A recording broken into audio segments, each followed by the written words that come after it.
Hello, everybody. Thanks for tuning in to another episode of the Drunken Hubby. So, we've got some updates and a lot to talk about. So, we're just going to get right into it. But before we do, I invite you to hit that like button and that subscribe button and go ahead and share the video when you get a chance so we can get some more viewers and grow our community. Alright, let's get to it.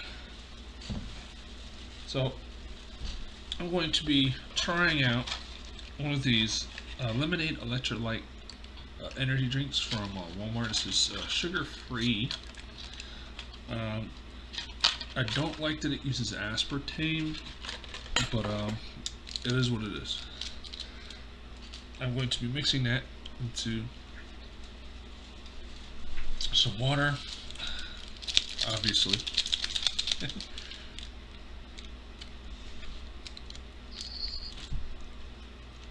Alright. Don't make fun of me. Everyone's got to struggle with something. Come on, dude.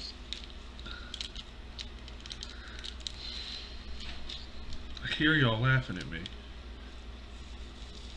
Alright.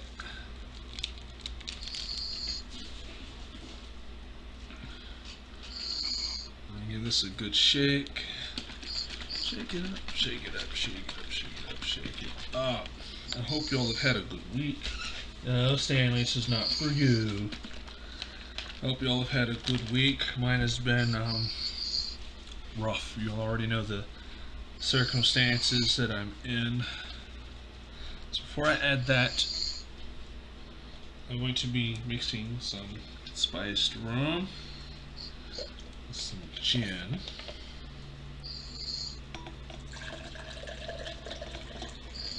too much.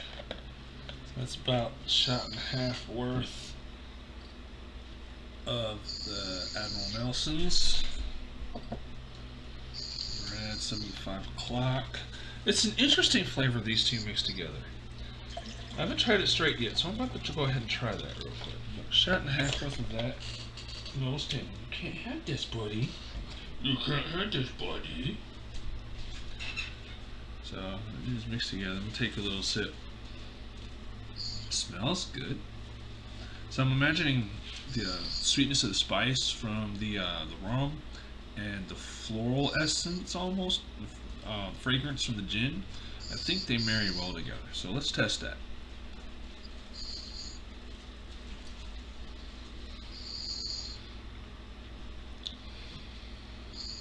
It's actually not bad. Alright, so we're going to try it with the lemonade.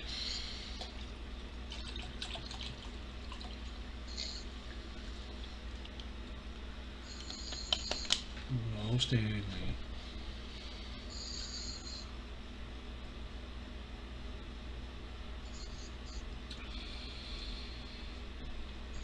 It's pretty good.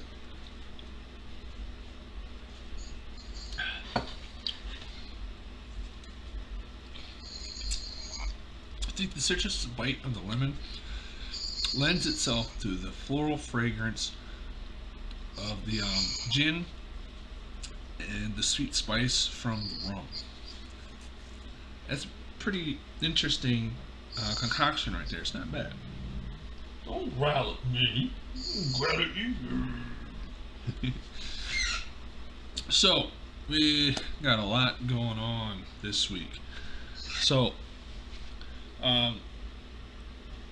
this is March, you know, anybody that knows, this time last year, got my car, so I had to go do the inspection and doing the taxes and stuff like that. Anybody that has their own cars know you can't do the taxes until you get the car past inspection.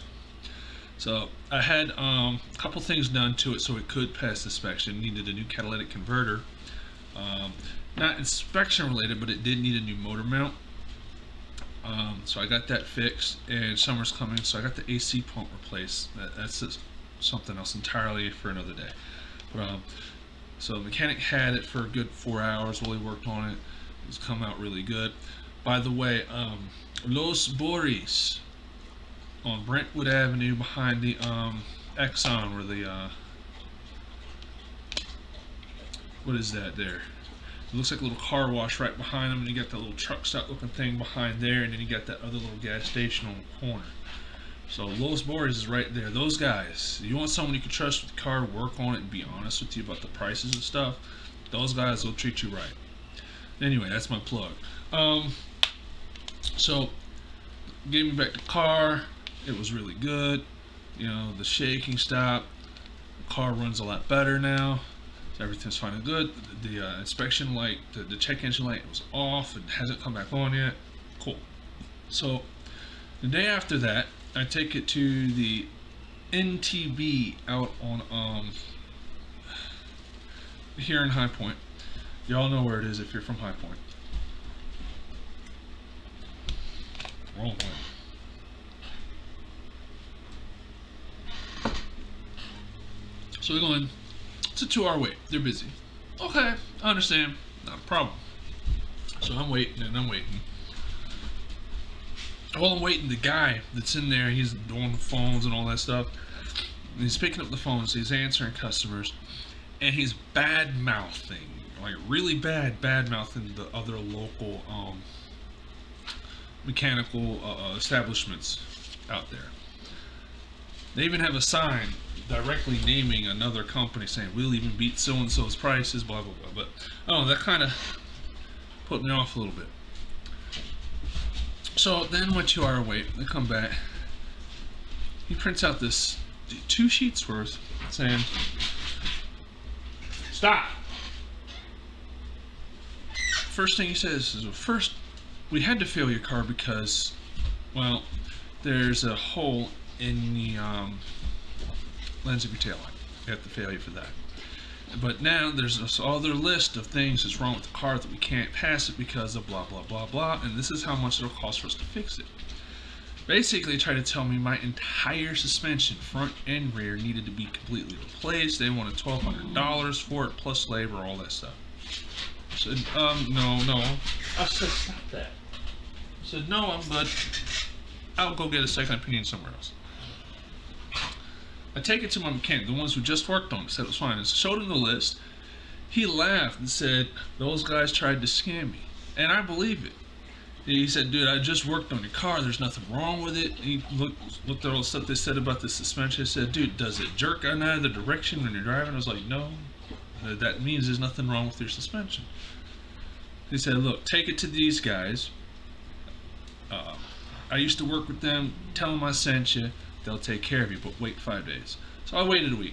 I took it up to where he told me. It was Taylor's tire up in Greensboro. They looked at it. There's nothing wrong with my car. It passed inspection. So, for those of you going to get your your car inspected, maybe you need something looked at, don't take it to NTB.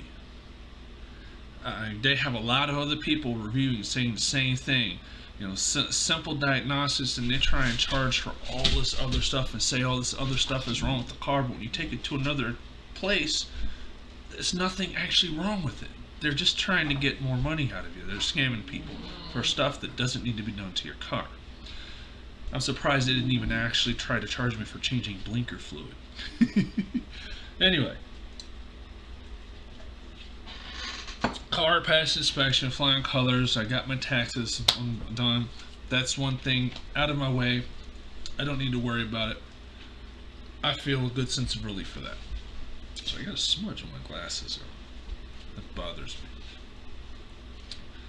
So you all already know about this stuff with the landlord being funky, right?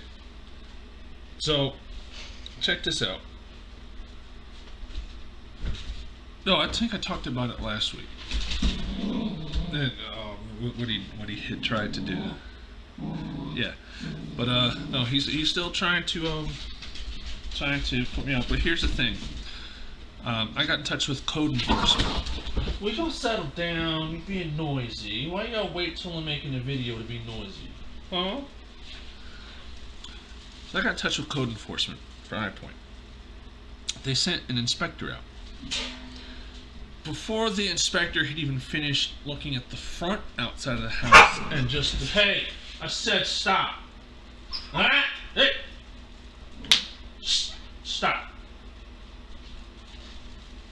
Why you gotta fight over the toys, all them toys over there? Do I gotta get up? Do I gotta get up? Push.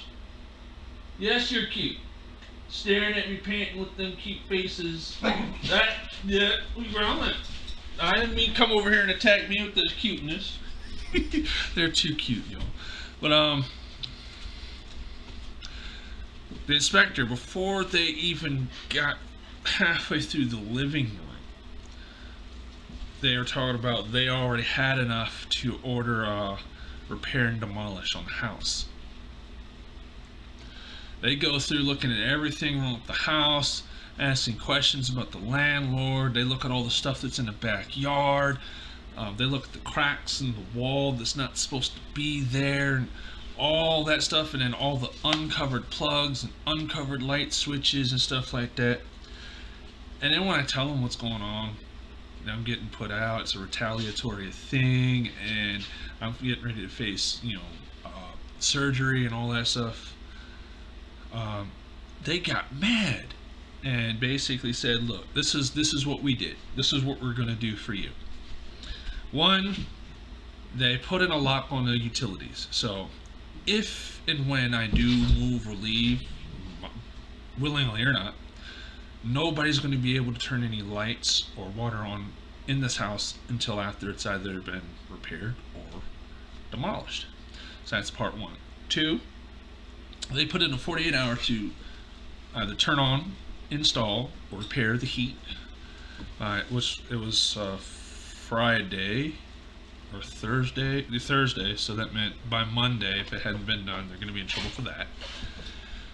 They also wrote a warning and put one in the big signs, the ones they put in the yard, if there's code violations for the house, that all the junk and all the tires and car parts and appliances laying around the yard need to be cleaned up by X amount of time. And I'm not sure, but when they seen that he was doing the burning of the foliage and the plants and stuff like that, because, well, High Point has a burn ban, not allowed to burn that stuff. But yeah, I think they might have put down something in that for that too. So the way it was worded to me, I may be wrong, I'm not sure yet, and I don't know if he knows yet or not about it. Hey, settle down.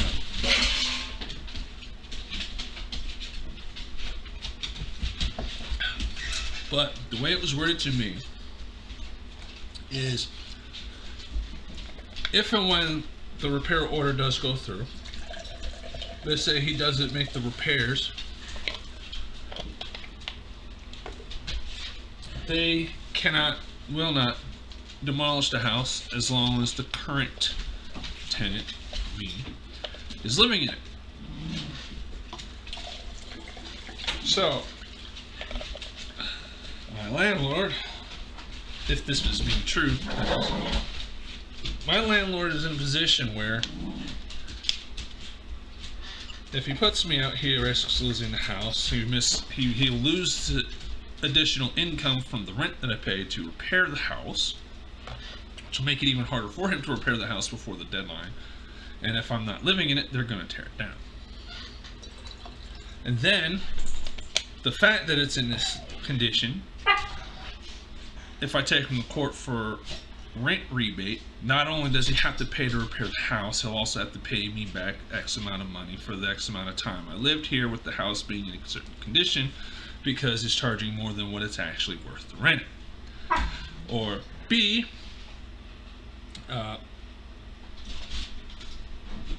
he has to let me stay here even though he doesn't want to. He has to suck it up, take the rent, and instead of spending it on himself like what he's been doing, he has to put it into repairing the house.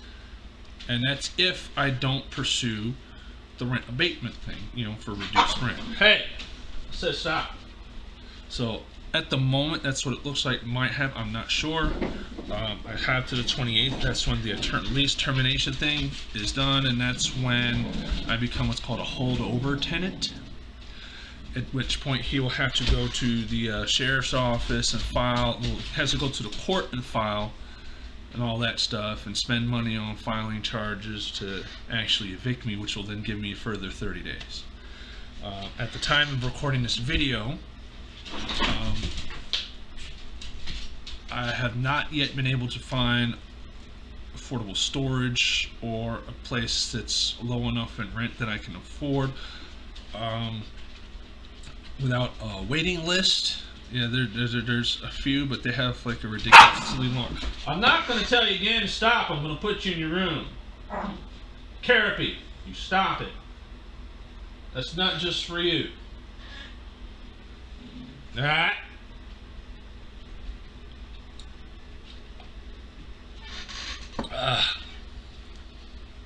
Yeah, so there's waiting lists on a lot of these things. I do have a tent, but nowhere to pitch tent safely that I know of that I would be safe at. And then I still have to think about my fur babies. I don't want to have to give them up. If I don't have to, I want to try to avoid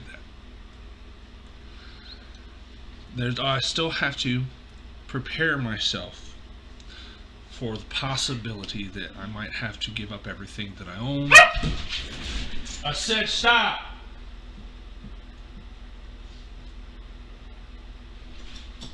I might have to give up everything that I own and live in my car for a while. That also is not optimal since I'm still facing the prospect of surgery on my spine. What I'm facing is an interbody fusion and a fusion of my L2, L3. So the way he described it is you have these two things he's going to fuse together here, and then he's going to go up. Shush!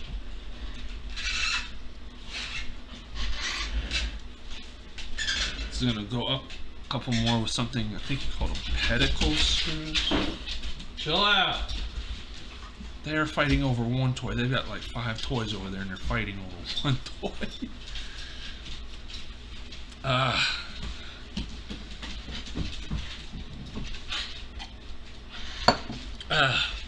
So there's that, and we're talking at my age, it would be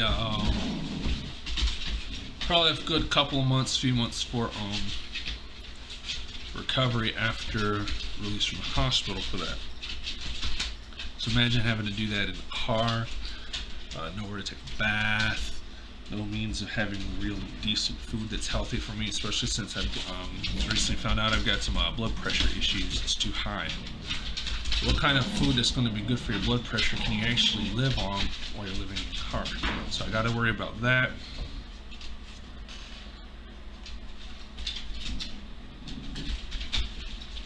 I'm still taking. Hey, knock it off. Why are you so mean? I'm still trying to kind of wander my way through this whole workers' comp situation.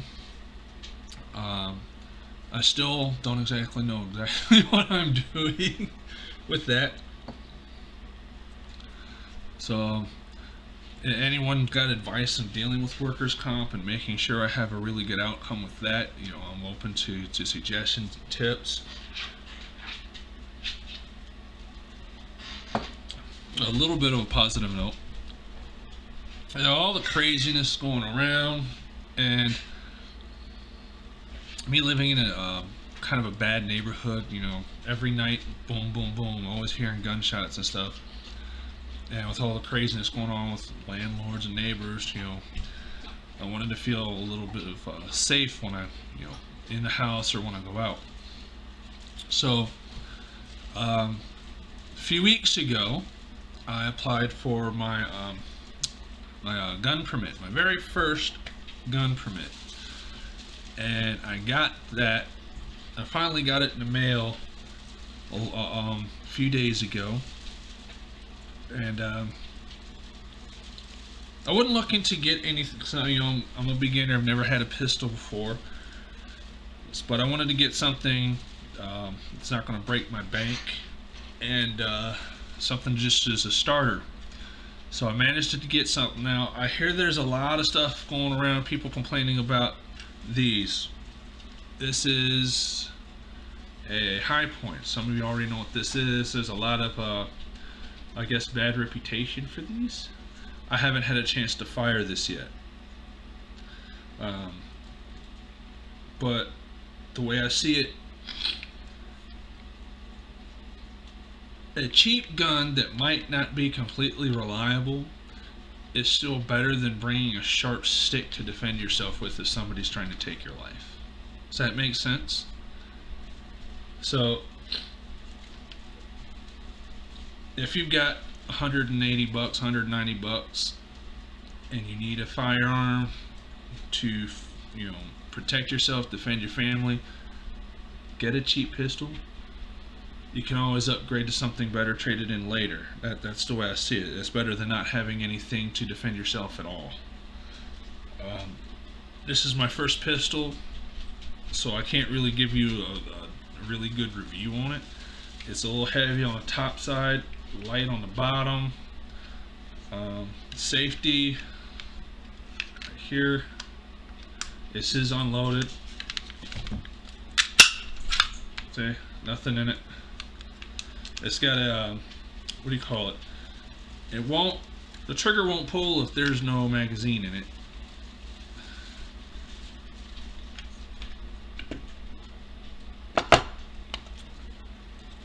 I have a magazine, I've already put some in it. It holds 8 rounds in the magazine. Now, I did some research on it, and everyone seems to agree that the only issues really with the high point is it has a failure to feed, which means the next round seems to not want to go into the chamber. And what I found out is that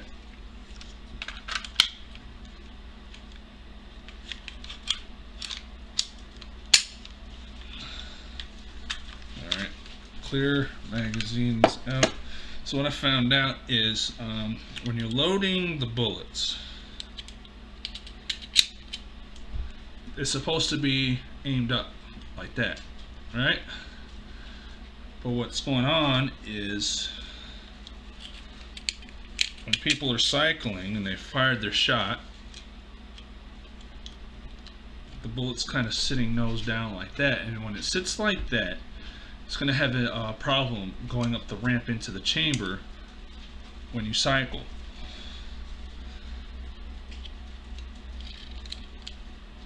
So I was that's for the most part the main issue with high points.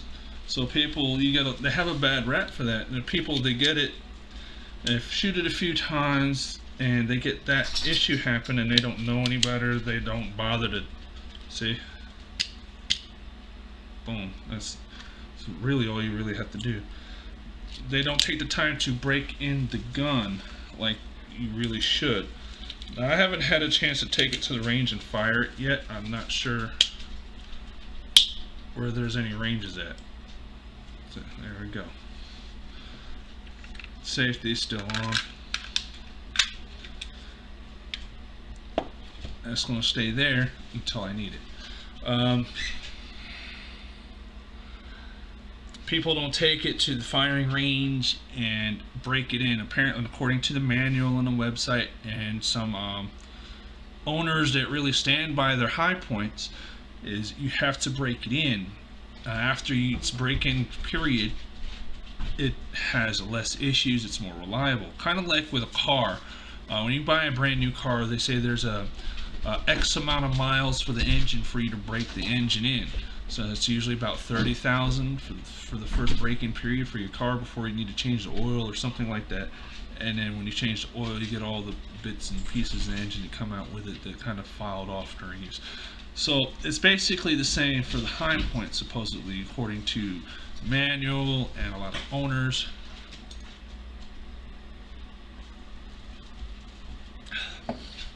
It's all about just basic maintenance, breaking it in, you getting out and training yourself with it.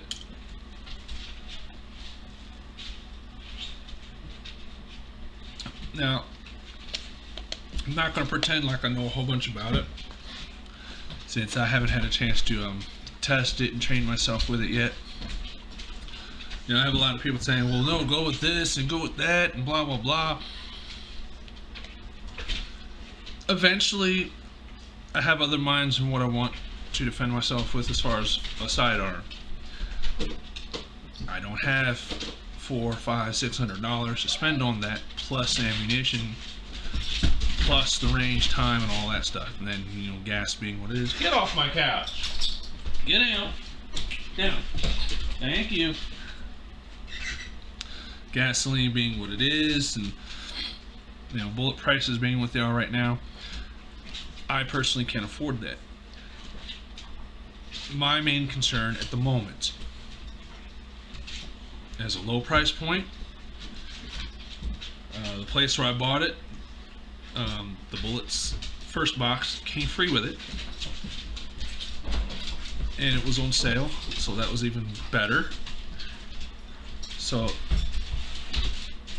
I now have something, worst case scenario, I can at least try to defend myself with. You know? That's what's important. So for those of you elitists that are out there bashing people, High Point sucks, I'd rather not own a gun and blah blah blah, and no, it's all total garbage and total trash. I'd rather have it and not need it than need it and not have it. You need to think about that. Not everybody out here can afford, you know, higher end guns like Glocks and Smith & Wesson and Sig Sauer and all that other stuff. And from what I've been able to find out, according to the research I've been doing, there are some worse pistols out there than the High Point. And I'm just saying, don't bash people for getting what they're able to get so they can defend themselves. Everybody has a right to be able to defend themselves. You know, even poor people. You know, poor people get robbed too. Poor people get murdered too. Yeah. I'm just saying, you need to think about that. And a person in my situation, if I'm going to be having to live in my car, this might be a blessing that I've received before I even knew I was going to need it. So I applied for the gun permit before I found out I was getting evicted. You see how Yahoo, our God, sometimes works, you know. And the gun permit, it was supposed. They told me it was going to take 6 weeks. I got approved in 5 days, which surprised the heck out of me. And honestly, I have absolutely no record of any kind. I mean, because I keep my nose clean, I mind my own business and do what I'm supposed to be doing for the most part. So, I mean, there's that. But,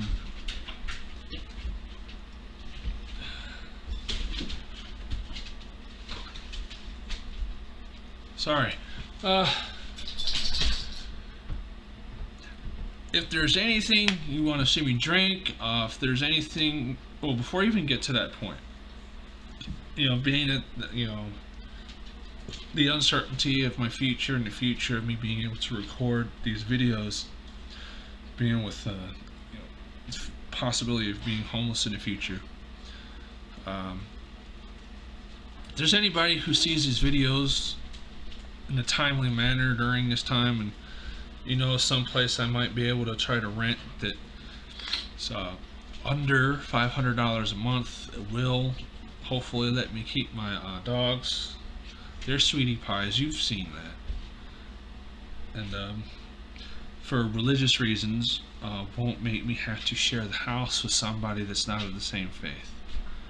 Or, worst case scenario, someone who has a big enough yard, or I can just pitch my tent and camp out there and tie my dogs to a tree for a while I keep looking on. Something, any help will be appreciated, whatever capacity that is. I really thank you all for tuning into these videos. I appreciate each and every single one of you. And with that being said, for the meantime, while I'm able, if there's anything you want to see me drink or any topics you want to see me discuss, let me know in the comments and I'll be glad to oblige you. I want to develop a very interactive community where we're all family together, and I want to hear what y'all think. You know, tell me what you think in the comments below. I hope to see y'all in the next video. Bye.